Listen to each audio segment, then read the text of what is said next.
Pastor, tanong lang, saang lugar o saang bansa ang pagbabalik ng Panginoong Hesus? Salamat po.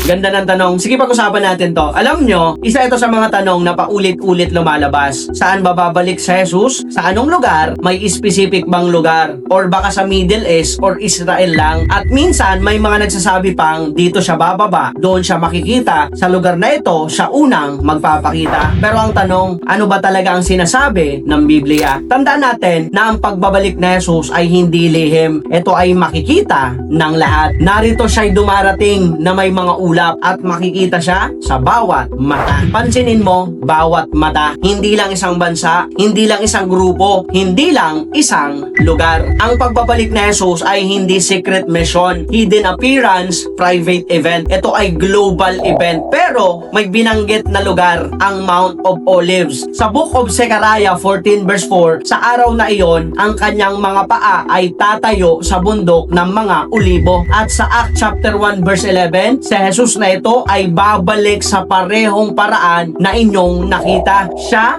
na umakyat sa langit. Si Jesus ay umakyat mula sa Mount of Olives sa Jerusalem. Kaya maraming theologians ang naniniwala na may koneksyon ang pagbabalik niya sa lugar na iyon. Pero hindi ito limitado sa isang bansa. Mahalagang maintindihan natin ito. Oo, may prophetic significance ang Israel. Pero hindi ibig sabihin na doon lang siya makikita. Matthew chapter 24 verse 27, kung papaanong ang kidlat ay kumikislap mula silangan hanggang kanluran, gayon din ang pagpaparito ng anak ng tao. Ibig sabihin, hindi ito limitado sa isang lugar. Ang kanyang pagbabalik ay visible sa buong mundo. Maraming tao ang sobrang focus kung saan siya bababa, anong bansa, anong eksaktong lokasyon, pero hindi ito ang emphasis ng Biblia. Ang emphasis ay handa ka ba kapag siya ay dumating. Matthew chapter 24 verse 42, kaya't magbantay kayo sapagkat hindi nyo alam kung anong araw darating ang inyong Panginoon. Hindi sinabing alamin nyo ang lugar, kundi magbantay kayo. Tandaan natin na ang pagbabalik ni Jesus ay hindi para sa isang bansa. Ito ay para sa lahat. Matthew chapter 24 verse 30, makikita ng lahat ng bansa ang anak ng tao na dumarating sa ulap. Hindi lang Israel, hindi lang Amerika at hindi lang Pilipinas, lahat ng bansa. Kaya ang pagbabalik niya ay hindi event ng isang lugar. Ito ay event ng buong mundo. Isipin mo ang kidlat. Kapag kumislap ito sa gabi, hindi lang isang bahay ang nakakakita, hindi lang isang barangay, hindi lang isang bansa. Lahat ng nasa saklaw ay nakakakita. Ganyan ang pagbabalik ni Jesus. Hindi ito lihim, hindi ito limitado. Ito ay biglaan, malinaw at hindi maitatago. Pero may babala si Jesus sa mga maling turo. May mga nagsasabi kasi na nandito na si Kristo, nasa lugar na ito, sumama kayo para makita siya. Pero malinaw ang sabi ni Jesus. Matthew chapter 24 verse 23, kung may magsasabi sa inyong narito ang Kristo, huwag kayong maniniwala. Bakit? Dahil kapag tunay na bumalik si Jesus, hindi mo na kailangan pa siyang hanapin, hindi mo na kailangan pa siyang puntahan, makikita mo siya. Ngayon, tanungin natin ang sarili natin, kung babalik si Jesus ngayon, handa ba tayo? Hindi kung nasaan siya, kundi kung nasaan ako spiritually. Dahil ang pinakamahalagang tanong ay hindi saan siya bababa, kundi